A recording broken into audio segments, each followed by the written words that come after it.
In this lesson, we're going to see how to use CSS3 selector rules to define how elements should appear based on their position in the document relative to other elements. The first example looks at something called structural pseudoclasses, and what I've done here is I've set up a table and defined different rules for the odd rows and the even rows. I've also got some rules which I'll show you in a moment, which can target the first child or the last child of a parent. So the code for this example is in structural pseudoclasses.html. You've got all this code on your project file, so you can have a look and have a play if you want to. I'll just skim down to the bottom of the document where I've set up a table containing some fixed data. Obviously, in a real application, you'd get this data from a database, but in this example, that's fine. I also have a bulleted list here, which has some list items showing some countries and their populations. Now, at the top of the document, I set up my styles. First example that matters is here on line 22. This will specify, it'll find all TRs which are odd children of their parents. So nth child is a structural pseudoclass, and odd is a keyword which will select row number 1, row number 3, row number 5. Those will be in yellow. And then likewise, the even row numbers will be in orange. A couple of additional possibilities here. I've commented them out initially, but I'm going to uncomment them now just to show how they work. So, using nth child, instead of saying odd or even, you can define a number pattern. This will target every third row. So row number 1, 4, 7 will be in light blue. The way to do this is to imagine what would happen if n was 0. 3 times 0 is 0, plus 1 gives you 1, so row number 1 will be light blue. Then if you imagine n being 1, 3 times 1 is 3, plus 1 gives you 4, so row number 4 will be light blue, and row number 7, and row number 10, and so on. Last child will target the last table row, so the last table row will now be red. And here, in my list items, the first list item will now be red as well. I'll save that document, go back into the browser, refresh the view, and now you can see every third row, starting at row 1, row 4, row 7, those are all light blue.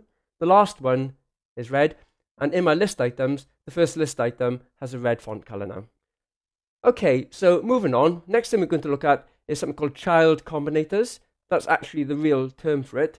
With child combinators, you can define a rule for elements which are a direct one-level child of their parent, and you do it using the arrow symbol like this. This means that a paragraph which is a direct child of a span will be colored in orange, but it's got to be just one level deep.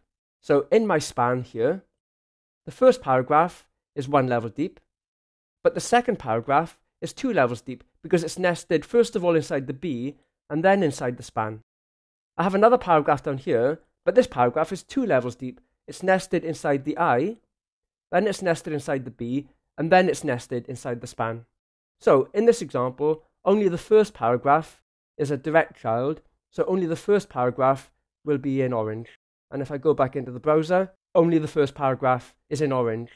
Now, if you didn't care how deep the element was nested, then you can use something called a descendant combinator. With a descendant combinator, the syntax is slightly different. Instead of using an arrow like we did just now, with a descendant combinator, you just leave the arrow off. And that means it doesn't matter how deeply nested the element is. So any P, which is a descendant of the span, no matter how deeply nested, all of the paragraphs inside this span here will now be colored in orange, as we've just seen. Okay, next examples are to deal with siblings. A sibling is an element that has the same parent as another element, like a brother and a sister. They have the same parent. There's a rule that allows you to set up adjacent siblings. So what I've done here is I've set up a rule that if you have a paragraph which is an adjacent sibling of an H3, in other words, it comes directly after it, then it's colored either in orange or in light blue. I'll show you how I differentiate between those two cases in the code. This code is called combinators adjacent sibling. So H3s which are directly followed by a P, those paragraphs will be in orange. If you have a paragraph that follows a loud H3, I've set up a loud class here. So paragraphs that follow a loud H3 will be in light blue. So let's see how that fits together. Here's my first H3. The paragraph that comes directly after it, the adjacent sibling, will be coloured in orange. And then further on line 40, I have a loud H3, in other words, an H3 that has the loud class. So this paragraph is an adjacent sibling of this loud H3. So in other words, this paragraph will be picked up by this rule. So it'll be in light blue. Okay, so this is the adjacent sibling of the H3, and it's in orange. This is the adjacent sibling of the loud H3, and that's in light blue. So adjacent sibling only picks up the element that comes immediately after it. There's another thing you can do using general sibling syntax, where you don't care if it comes immediately after it. It could come 3 elements later, and that would be fine. This is called a general sibling. The syntax for doing that, slightly different. What you do is to use the tilde symbol rather than the plus. So this will mean a paragraph that is a sibling comes after the H3, but it doesn't have to be immediately after. Any paragraph that comes after the H3 will now be in orange. And any paragraph that comes after a loud H3 will be in light blue. Okay, so it's there, the first one, the second paragraph, the third paragraph, not just the first one anymore. Okay, so we're almost done with this lesson. The last example looks at some additional techniques. So I'll show you the code for that, and then we'll run through what happens when you run it. I have, in this example, a form, and the form contains various input controls. So I have a text box for the person's name and for the person's age. I have a text box where the user is meant to enter their phone number, but this text box is disabled. Likewise, the email text box here is also disabled. And then I have a checkbox, and I have here a couple of radio buttons, and then have a submit. So that's what the form looks like. Let me show you what the rules look like. So you can set up a rule that will target input controls which are enabled. So that will apply a rule for the enabled name. I'll put in my name here. And my age, well, I'm 21. I'm not actually, but I always say 21. Whereas the disabled text boxes are in light blue. And that's because of this rule here. Disabled text boxes, in fact any disabled control, will be coloured in light blue. You can set up a rule that will detect any input control which is checked. So any checked input control will be in red. There's also a rule for indeterminate.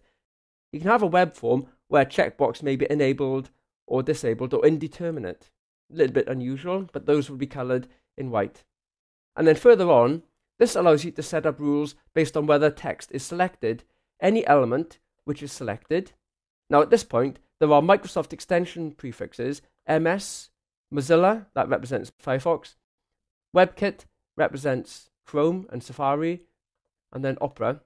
So using all of these rules, you can set up a color scheme for text which is selected.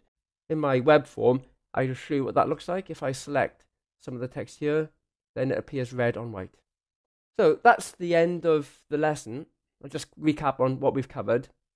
First of all, we looked at structural pseudoclasses, and we saw how you can define rules for odd-numbered rows, even-numbered rows, first child, and last child.